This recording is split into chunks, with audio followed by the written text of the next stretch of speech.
As far as these matchups go, Tank's got big problems against the unpredictable Pawn. Well, we have to see if Pawn can be as unpredictable as he has been, or see if he can get a couple of those infamous backdoors off a pentakill from Deft one more time in this best of 5 series, as we are into Champion Select for game number 1 between Snake and EDG. And already, Kindred being banned out and Azir as a response from the side of EDG, and they're taking away that Twisted Fate. No backdoor coming from you, Pawn. Yeah, the Azir ban you'd say is a standard thing, but definitely taken from Tank, as is the next ban.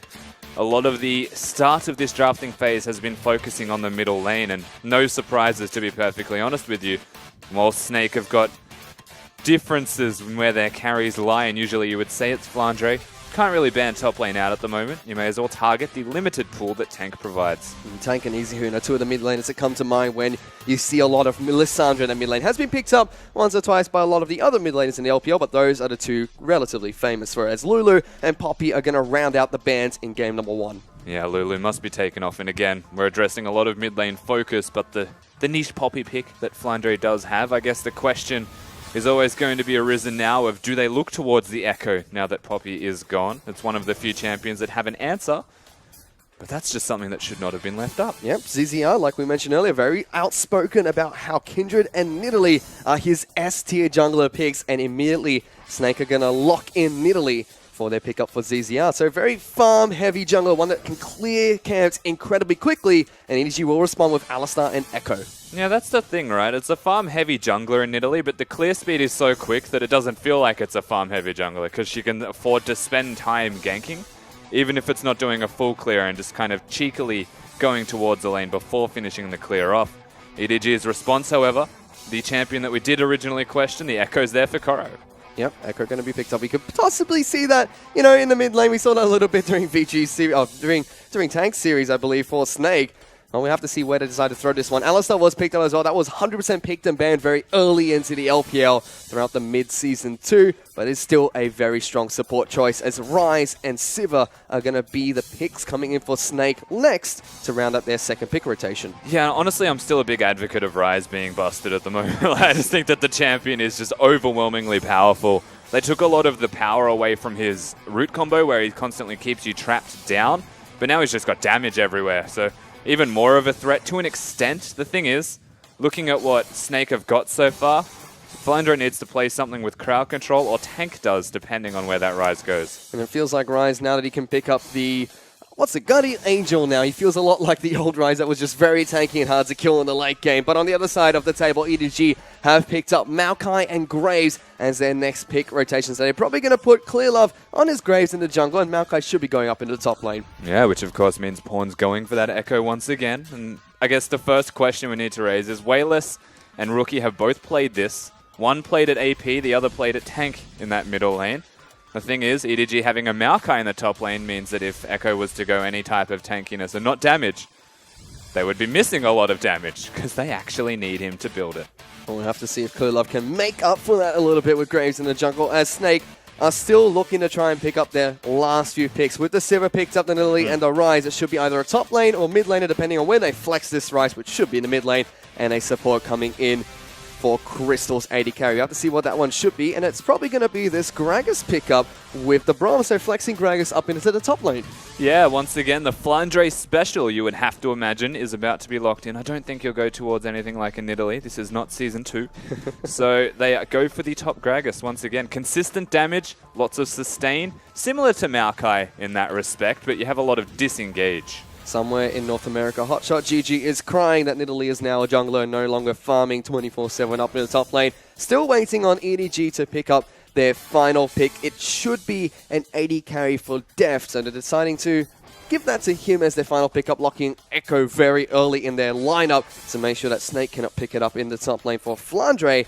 But so far, they have a very, very beefy team combo feels, a lot of crowd control, a lot of ways to engage and stick to people as well. This is fairly standard, I would almost say, from EDG at the moment. Just have beasts everywhere to stand in front of Deft, and if he had the Sivir, it would have been exactly what a Sivir composition wanted, but not this time around. Unfortunately for him, Crystal took that one away, but they're going to settle for Lucian as their AD carry of choice. So 2 AD carries on the side of EDG, whereas Snake they're going to only have one on that. Siva's going to make everyone run really fast as well. And the team compositions have been completed between these two teams. Yeah, they absolutely have. We already touched on what EDG's team composition is capable of doing in the way that they've got a lot of frontline, they've got a lot of beefiness, and it's very hard to take any of them down.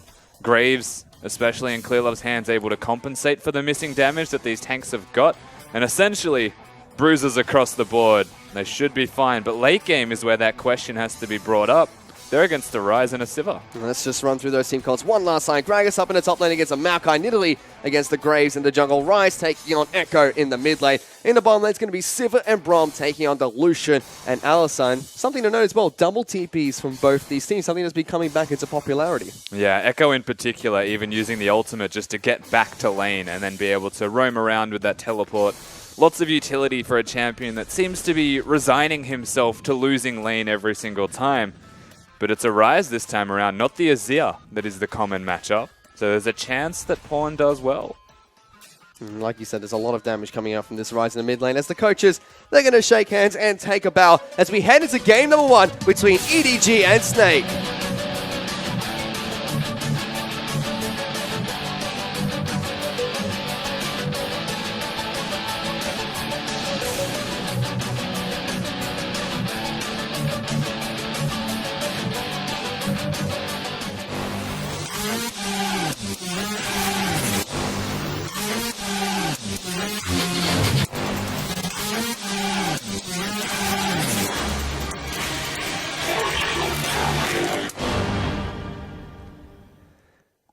Ladies and gentlemen, we have loaded onto Summoner's Rift for the second best of 5 series tonight, which will be between Snake and EDG. It will be Snake on the blue side to start off this series, and EDG will be starting on the red side. As we see, as always, teams like to go for this 5-man fan-up as we take a look at the Keystone Masteries.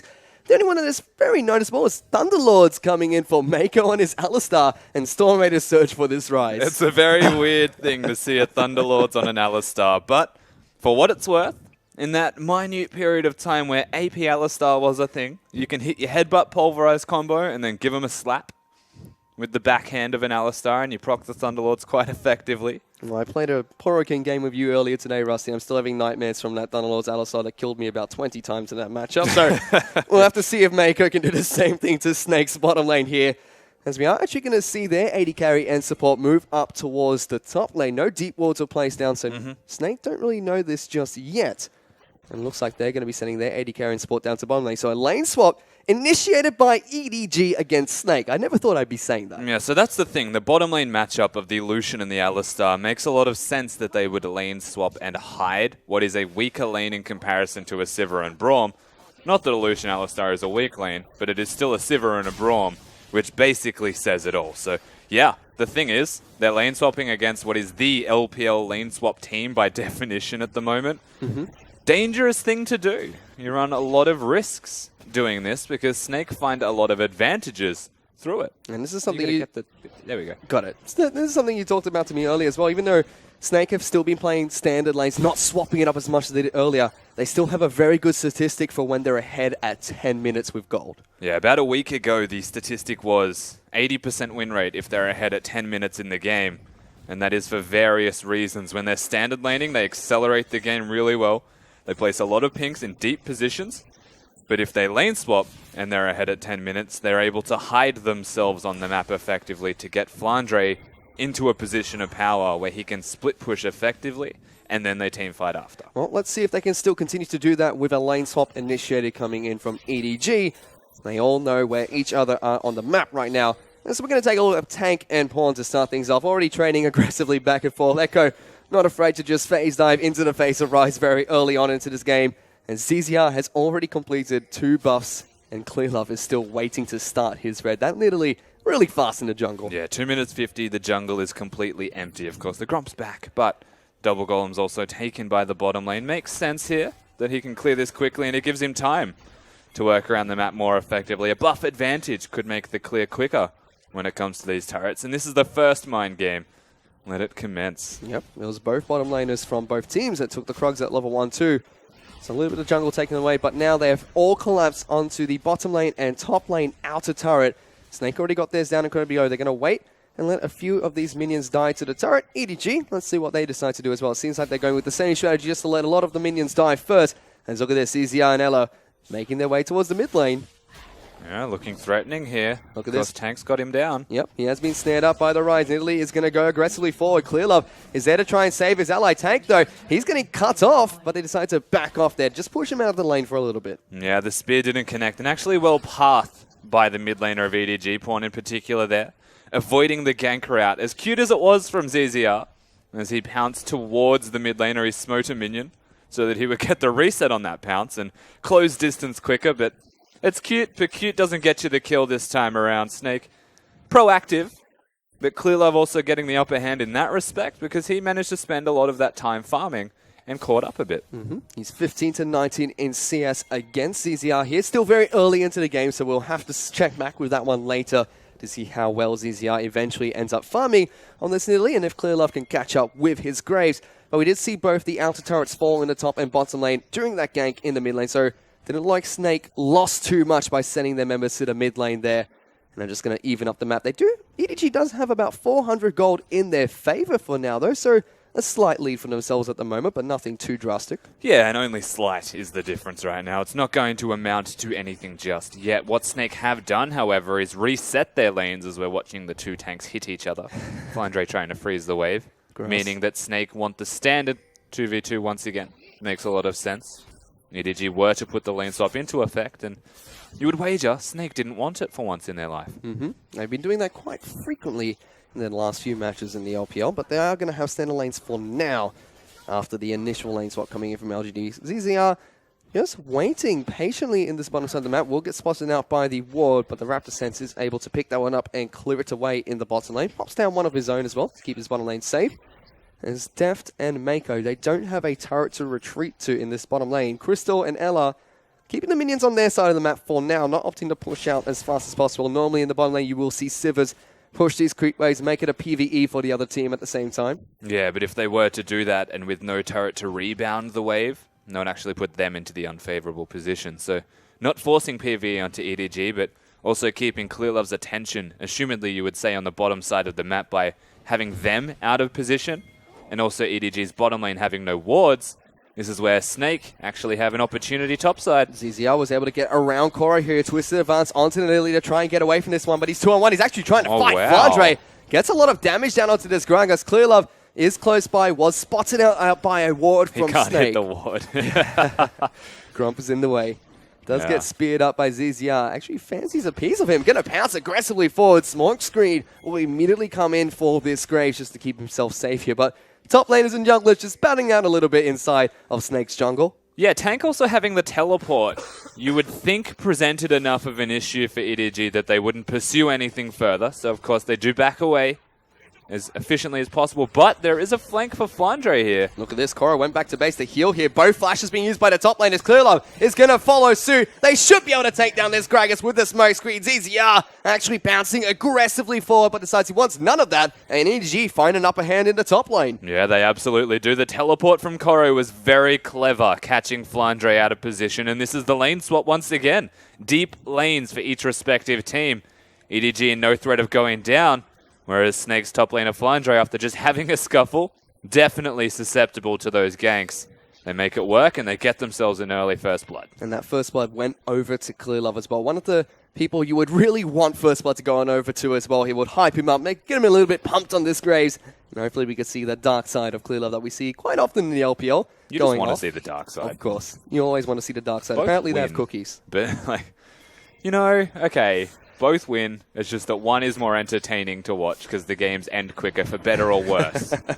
Well, if you want to end games quick against Snake, it would be a good thing to do after their fantastic 10-minute gold stat if they're ahead against EDG. But look at this. They have a wraparound on Flandre here. Mako poising very aggressively on this Alistar is level 5. So is Flandre, apparently. Teleport immediately going to be used by Snake to try and protect this top lane and the bottom lane. Tanks that come down here. There's 4 members of EDG here as well. They see ZZR just behind the minion wave and decide to back off. Yeah, good teleport from Tank to disengage. Flandre not having his flash available, nor was he level 6 at the time, but of course is now. Snake may look aggressively because of this.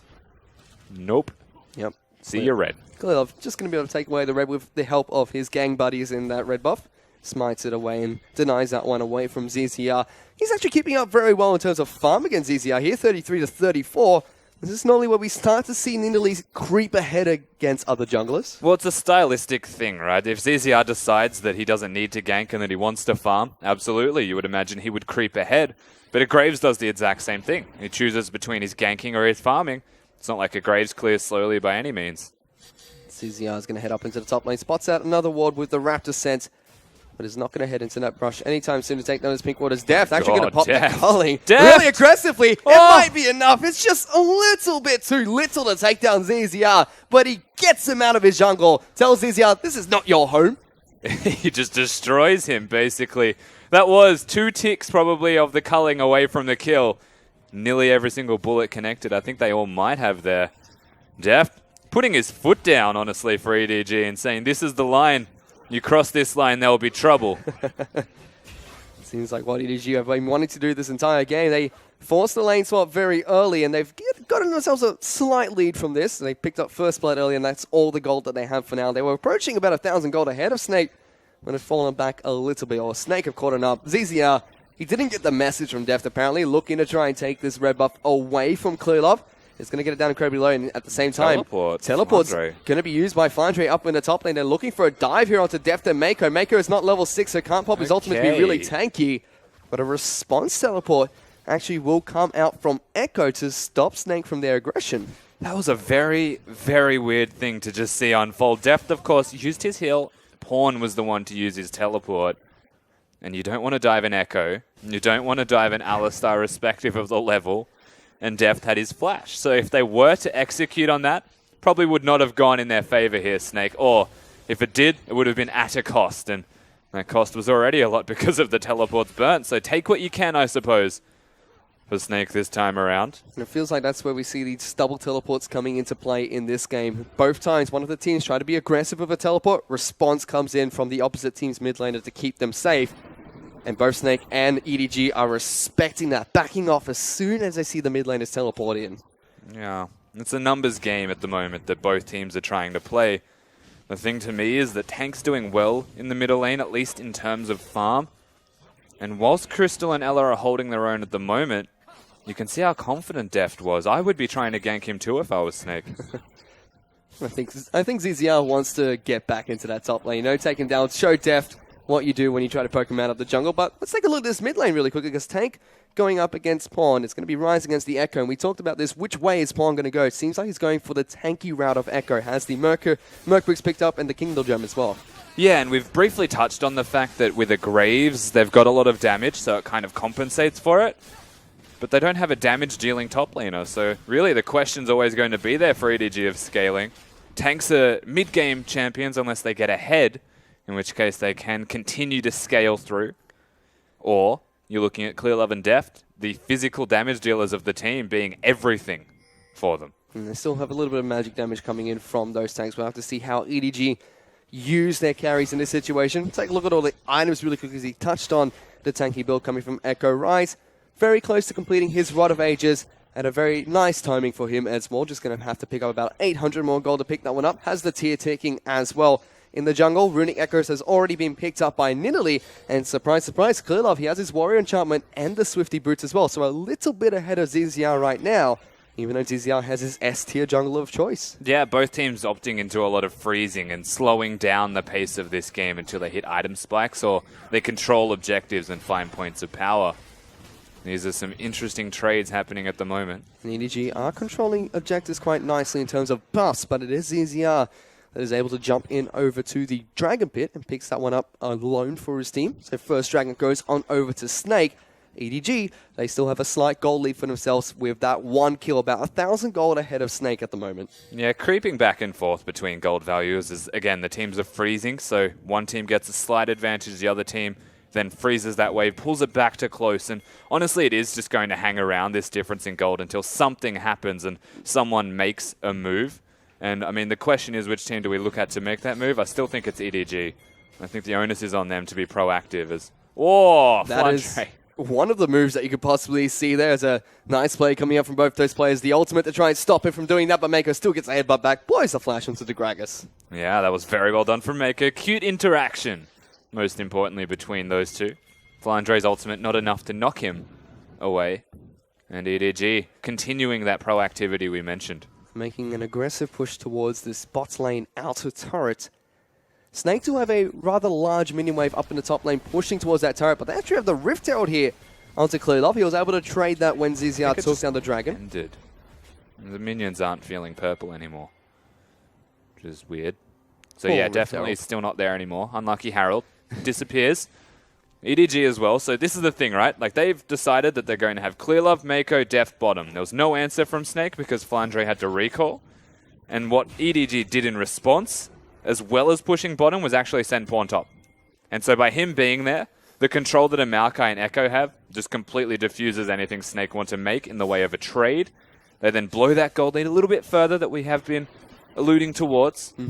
And just get more control of the map to set themselves up better. That's right, with the turret advantage. Snake, they had a massive wave up top, no Rift Herald buff, and they were met by this giant tree of Korra that you see on your screens now up in the top lane. Was able to deny them with that turret push. We'll have to see if EDG can continue being the aggressors that we feel they should be in this game. So we take a look at the mid lane once again. Rod of Ages has finally been completed for Snake, so he's going to have that one ticking and scaling for the Rise rather quickly here as Korra looking to try and get a flank onto Crystal. Pops down the sapling. The spell shield. The spell shield might come out shortly, but there's on the hunt. And two teleports actually coming in. Crystal is going to be able to buff up his ally slightly. Immediately a flash coming out from Koro. Dev pops to Cullington trying to turn the rest of Snake. But Koro, he's getting locked down. Has to twist the burst away. We'll be able to get away with the help of the barrel. And now look at this. Mako, he wants to turn things around. His tank going to be the first target. He will get taken down. EDG slowly turning around this fight. But they have blinking health bars. They should be able to continue this chase as Pawn is going to jump in straight back onto Flandre. He gets taken out as well, and EDG turn around that double teleport for themselves. A 4v5,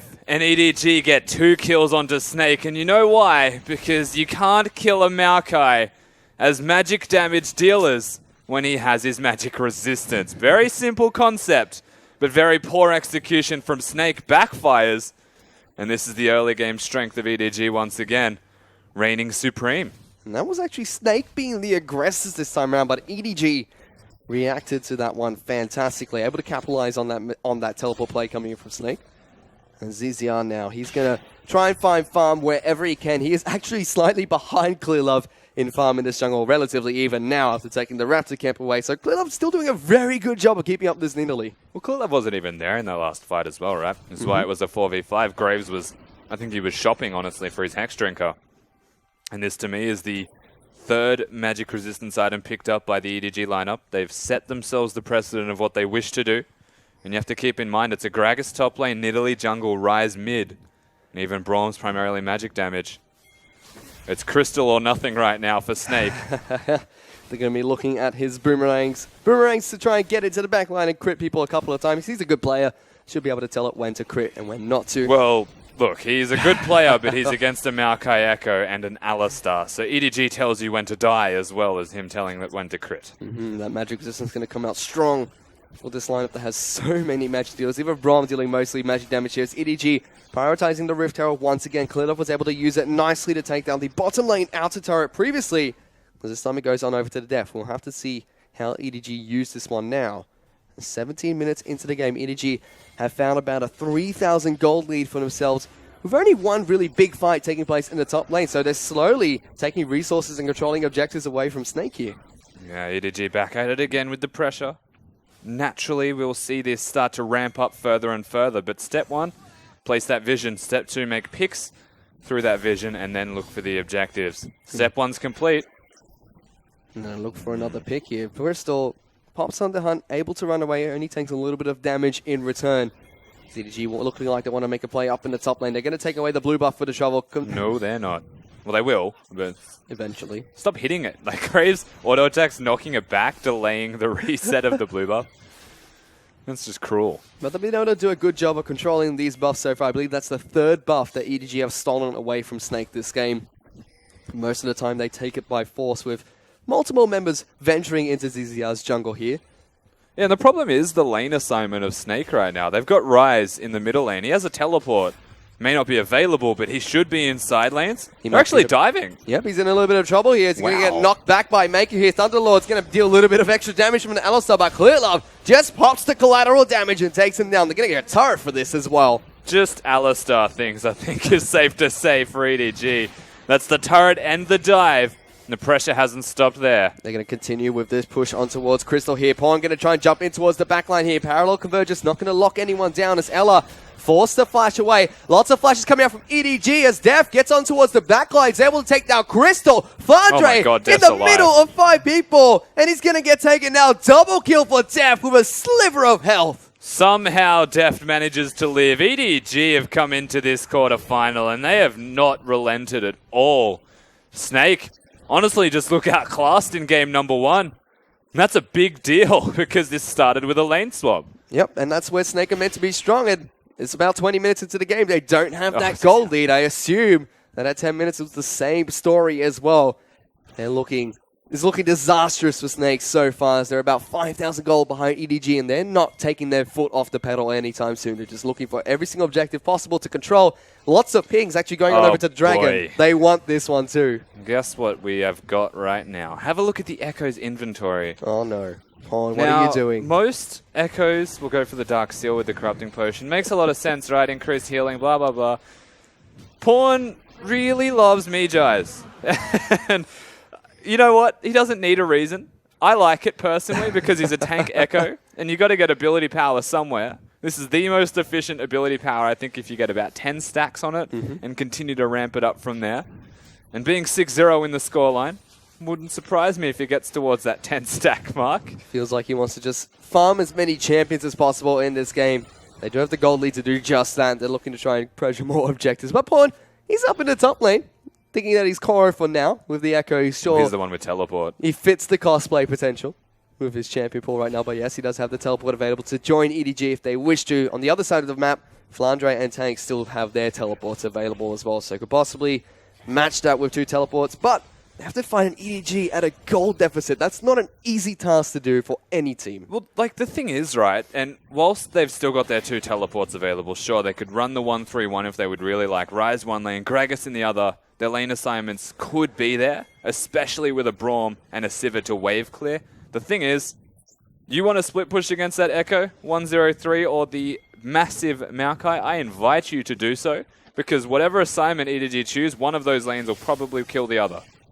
And that's where the danger comes in. So far in this game, Snake, although they had an impressive performance against Invictus Gaming in their last Best of 5 series in the playoffs, EDG showing why they are the 2nd seed. If they're able to win this Best of 5 series, they'll probably take it to Chiaogu as well and show them why they should be the 1st seed. So they've been looking phenomenal in this first game so far. Snake, though, have to try and find an avenue to get back into this game. It's looking difficult for them as it's 21 minutes into the game. Baron is back up and available. Well, back up. Baron is up and available. Takes over that Rift Herald. We'll have to see if EDG try to control that area for now. They have a couple of wards over there, and Pawn is still split pushing up in the top lane, trying to push that wave deep into Snake's territory whenever he can. He's not even just split pushing either. He's pushing and then disappearing. Tank trying to cover the wave. Needs to put a lot of his emphasis on that wave clear with his spells and spends a lot of time just sitting there clearing. His teleport is much more important, and its timing as well. Pawn pushes the wave, disappears if he chooses to, and then threatens the middle lane where they've got Deft sitting, and that just shows a lot of protection towards their AD carry from EDG. Koro as well has been just walking back and forth between the mid lane and bottom lane, clearing out the waves wherever he can, and forcing Flandre to match him with whichever wave he is in. But for now, EDG content with just pushing out the waves, taking the jungle away from Snake, slowly taking away these objectives and creeping up in the gold lead as well. We have to see where they decide to pull the trigger next, because they have been the aggressors towards the later part of this game so far. Snake, although they were aggressive at the start, are now reacting to everything that EDG are throwing at them, and it's not looking good. No, this is a dangerous prospect for Snake to consider right now. They have not been ahead at 10 minutes, so the stat may not lie. EDG, however, in the driver's seat moving forward, is once again giving him the culling. Oh, I've seen this story a couple of times from Deft in this game. He's able to take Crystal down incredibly low with his use of the culling, forces him off this turret. Means that EDG going to get a little bit of damage onto this turret, but the door will be popped up by Ella to stop that. Coming in from Lucian. The rest of the team will rotate over as well. Spear connects with Alistar, chucking him down a little bit. They're still having a tough time repelling this EDG lineup. And they still have two people split pushing on their team as well. It's going to be Maokai and Echo in the side lanes, shoving them as much as possible, forcing the mid laner and top laner from the side of Snake to react to that as well. Yeah, and even forcing the jungler, because once again, this is what EDG are going to continue to do. And it's a bleed-out strategy. Match one mistake that Snake make, or make one pick through your superior vision that you've got, because your lanes are controlling and winning. And then everything is yours to take right there. The Dragon's the easiest one. Moving towards the Baron as the timer continues to tick on is also a possibility. Graves and Lucian can take it down pretty quickly. They've got so many possibilities here, EDG. Snake's basically just sitting there and taking it. Like you mentioned, every single time a wave push out for EDG, it seems like whichever lane hits the turret, immediately whoever was in that lane disappears in the fog of war. They got nice pink wards as well to stop the wards coming in from Snake and stop them from knowing where EDG are going to strike next. We'll have to see what and where they strike. Teleports up and available for both teams as EDG making a push towards this mid lane inner turret door. It's going to be put up from Ella once again. Andre actually looked like he fancied his chances against Mako, realizes an Alistar, decides to back off. He was having a look. He's putting his foot in the door and decides maybe not a good idea as EDG are collapsing. Mako's going to flash in, gets a pulverize here. Whoa. They're going to try and pull the trigger onto Snake. Crystal gets away using the heal onto himself. And EDG almost find a fight for himself over a red buff. That was actually really close from Mako as well. I feel like he flash pulverized them and was stuck on the wall. They weren't close enough to actually headbutt towards the team. Crystal gets out. Everybody lives. And just Summoners burnt across the board here. The flash from Mako in response to the heal from Crystal and the flash from ZZR. They're in the exception there. So small victory, but it doesn't actually amount to anything just yet. So far, it's still about 6,000 gold in favor of EDG. They are the ones in the driver's seats with 6 kills here and 3 turrets to 1. They actually have control over the Dragon Pit too. They're able to take Dragon number 2 away from Snake after ZZR snuck the first one away from EDG. It was a Trinity Force for clear love. Usually you'd see a Phantom Dancer out of the Graves with like the Steric's Gauge, right? And you get a lot of the damage reduction coupled with the tankiness as Pawn. I don't know if you want that. Yeah, he's taken quite a bit of damage from tank here, but just decides, I'm an Echo. Pop down to Power Convergence. I'm just going to run away. If you do anything more to me, I'll pop my ultimate and see you later. Well, I'm an Echo. I don't think you can continue to fight the Rise, who's prioritized his magic penetration with the Void Star, because that was a very smart decision from Tank, who we do have to touch back upon as well. He's been playing quite well leading up to the playoffs. Big role in his hands now. He was picked off twice in this game so far, but does have some nice items on his Rise. The Rod of Ages should be fully stacked, or close to being fully stacked now. And the Void Staff, like you mentioned, going to be able to help him penetrate through a lot of the magic resistance that EDG have built up early against a very magic damage focused lineup of Snake. We'll have to see when he completes that tier. She'll be the next spike coming in from this Rise. Normally this time we see them have that Rod of Ages. Sorry, Guardian Angel, but he doesn't have it. This is pretty much typical, I will say, of Baron o'clock for EDG. It doesn't matter what time of the game it is. Once they start buying their pink wards, placing down their vision as well, controlling the map. All they're really missing is pink wards. Not again. Not like this. Crystal's got life still. With Warlords anyway. He'll be fine. Almost gets chunked out. He's not having a great time though. No, that culling has been a mortal reminder for the rest of Snake. ZZR's been on the end of it once. As EDG, like you mentioned, have been putting down the pink wards around this Baron area, taking control wherever they can. They take the Scuttle Crab down as well, denying that temporary vision coming in from Snake if they were to take it for themselves. They're just going to pop out back to the lanes one more time, pushing out wherever they can. They have Maokai still split pushing down in the bottom lane, and they're very content of making Snake come towards them. You have to feel the Snake a little bit happy that they get some time to farm up, but slowly, resources being denied away from their jungle, and they're being choked out a little bit here by EDG. Absolutely. It's a respite in the way that they get to farm, but not in the way that they get anything other than farm for it, of course. Being contested for every piece of vision they place, being contested for every movement that they make on the map as well.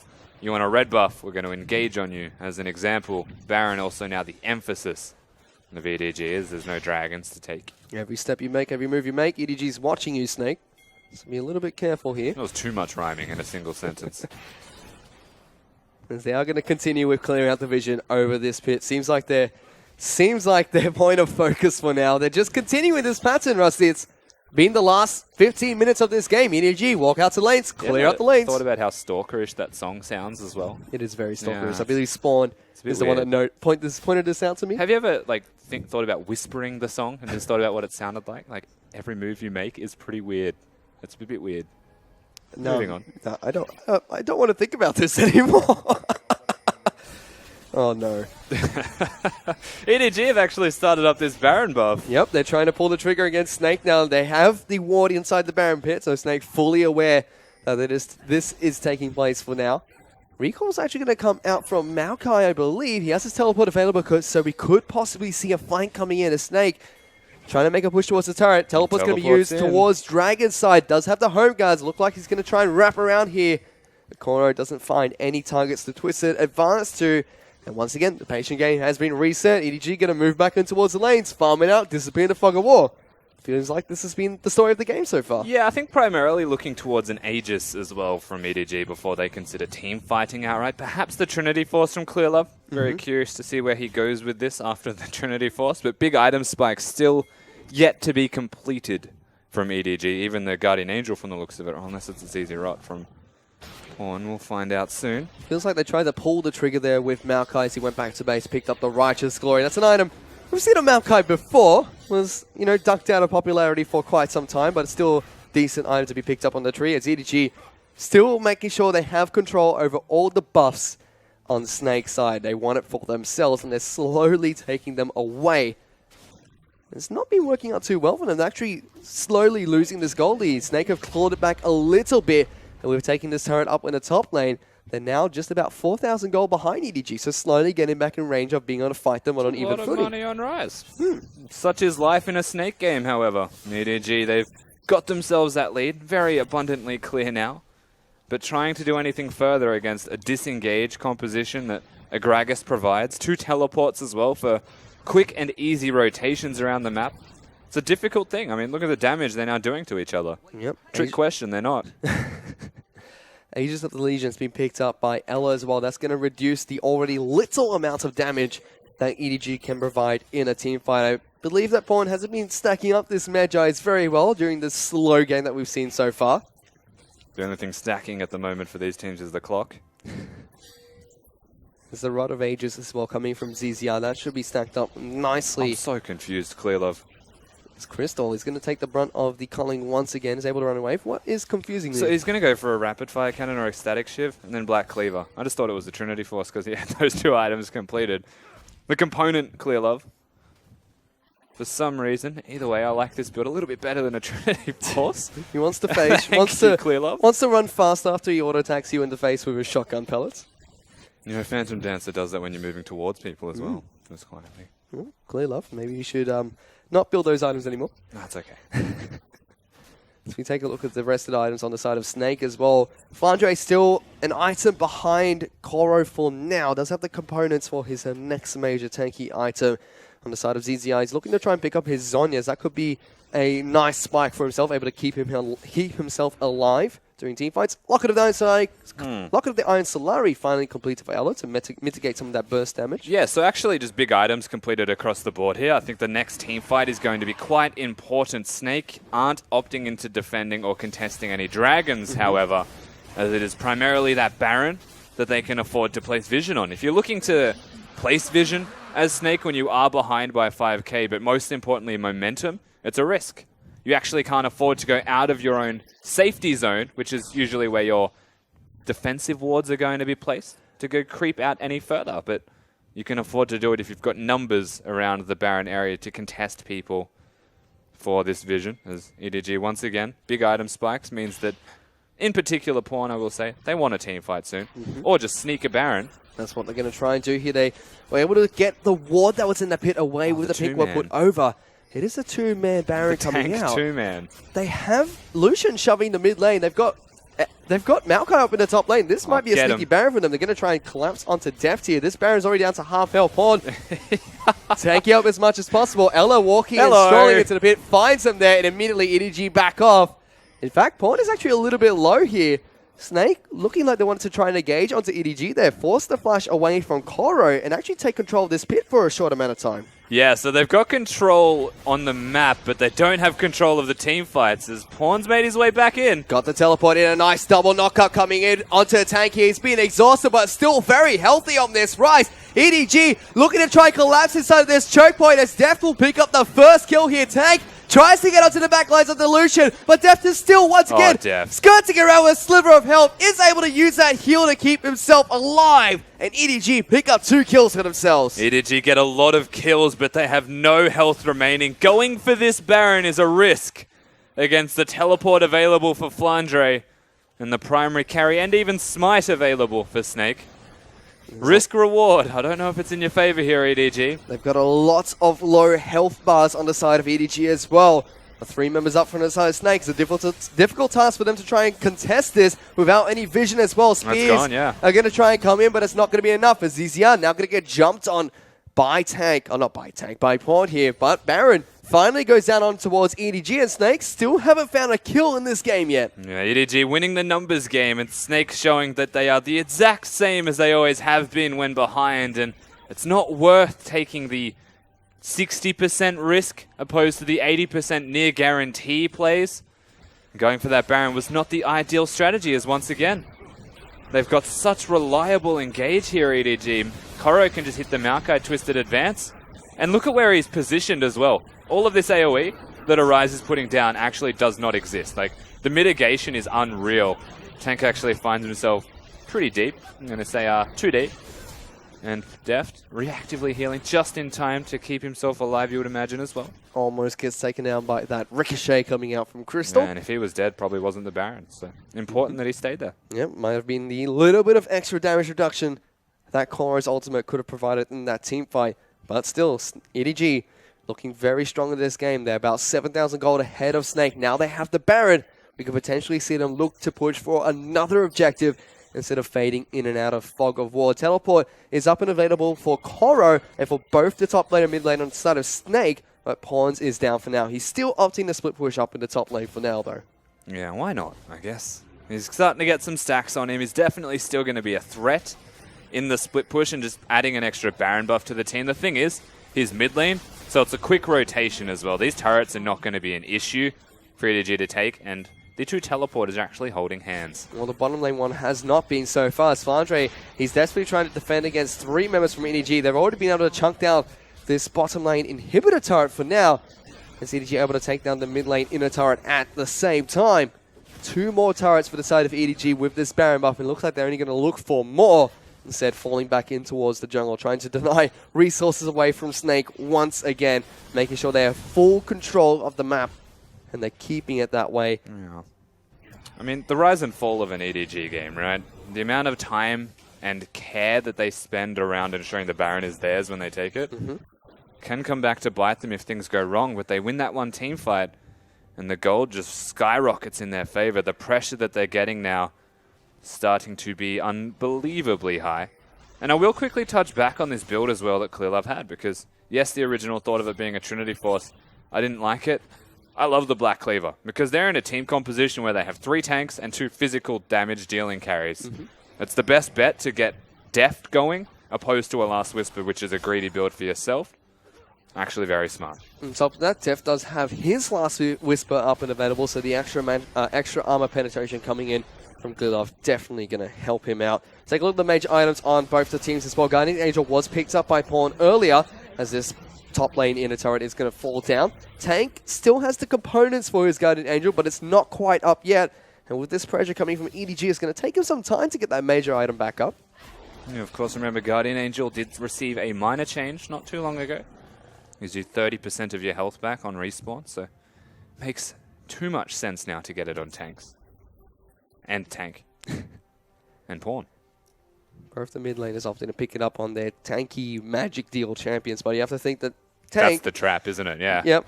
Tank, the actual player Tank, has that scaling potential on Rise. He has his 2 major magic items completed, as well as that voice staff.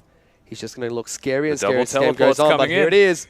Two teleports into the back lines here. Snake, are they caught out of position? They're going to jump onto Ella. No, they ignore him. They want Crystal instead. Pawn is going to continue chasing down onto the Sivir. Power conversion is going to be able to lock him down just on the edge of that W coming in from Echo. But Pawn now, he's been locked down. The rest of the Snake lineup has rejoined the team. Has to use his ultimate to stay healthy and gets away from the remaining members of Snake. Two teleports used, they don't get anything out of it. No, they don't find themselves a kill. In fact, Snake start to get some momentum. And with no kills on the board, momentum's hard come by. But they do burn the heal out of Crystal and both summoners out of Ella. So the disengage and protection they've got for that Sivir is now lacking as the fourth dragon is available. They're going to have to try and fight this one without all of that protection onto Crystal. But EDG opting not to try and take aggressive control over this pit. In fact, Snake may be able to stop this. Surprisingly important dragon. Remember, it's damage reduction from turrets. EDG want this. They're looking for it. On the hunt has been popped on the side of Snake though, but Clearlove, he's found Crystal in a 1-1, misses his ultimate. ZZR is going to be able to save him. They take down Clearlove as Crystal was allowed to live for quite some time. Eventually will fall down as Pod, trying to do some work to the back line of Snake. Alive. Let's take. He is going to get taken down by Deft as he gets clustered into the middle of the team. Pawn able to pick up the kill onto ZZR finally as EDG looking to try and chase on towards the surviving members of Snake. Ella will eventually fall down. And that's 4 members from the side of Snake that eventually go down to 4 men strong EDG. Yeah, and they've got a big minion stack in this bottom lane. So this could potentially be the entire game here. Game number 1 for EDG. And whilst Deft does the king's share of damage, all of EDG do their part, and a very successful first game, only giving over 1 kill. Scumbag Clearlove in that last fight. And 4 members of EDG are going to be able to do their part of taking down the inhibitor turrets and the Nexus turrets. And they finally break the Nexus to take game 1 in this best of 5 series against Snake. EDG looking very strong coming into this series. That was just a crisp and clean performance out of EDG. Snake were not respondent whatsoever. They were just reactive the entire time. Didn't feel like they had a strategy ready to implement.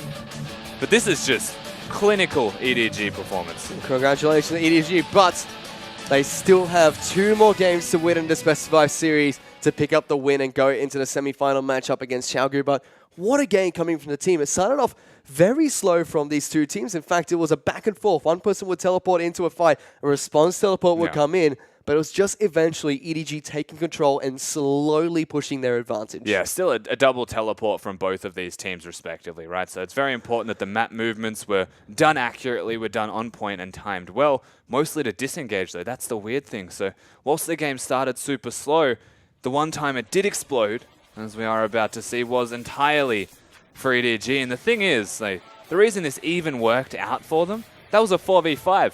They didn't have their jungler, but Snake, the target selection, the target priority was never there. Look at Findray. He's the top laner of the team. He walked in, he threw his ultimate to disengage and then just had to shove his face in there to try and tank for people. Doesn't work like that. It really felt like the entire game, it was all about who's going to be the aggressor first. Snake tried to be that aggressor, and EDG responded nicely. EDG tried to be the aggressor, Snake responded nicely. They were able to go back and forth for a while, but eventually, as soon as Snake made that error with the double teleport top lane, EDG just took over and showed how dominant they can be with controlling the map. This was that final tie. It looked good for Snake for a small amount of time. They were able to take down Clearlove, who was in the back lines, but the rest of the EDG members just tore them apart one by one. Yeah, and you could definitely even tear apart EDG's team composition as a whole if they got to even towards late game for Snake, because they had more options, physical and magic damage dealers. But at the end of the day, EDG, and it just came down to the crunch. You give them an inch, they took the entire game. Yep, and we saw EDG reacting to it nicely, picking up a lot of magic resistance items, even forced the Void Staff early coming from tank there. But just not enough from the side of Snake. Snake, they really need to change something up going into this next game against EDG. What can Snake do? Because they look strong very early into the game, despite the fact EDG's forced the lane swap. Well, they just had a glaring flaw of having a Gragas top lane, which was almost entirely magic damage. EDG stack magic resistance and just dismantle them, basically from start to finish. Well, we'll have to see if Snake can do just that in the second game of this best of 5, as we're going to go into a quick break, but we should be back shortly with game number 2 between Snake and EDG. Don't go anywhere.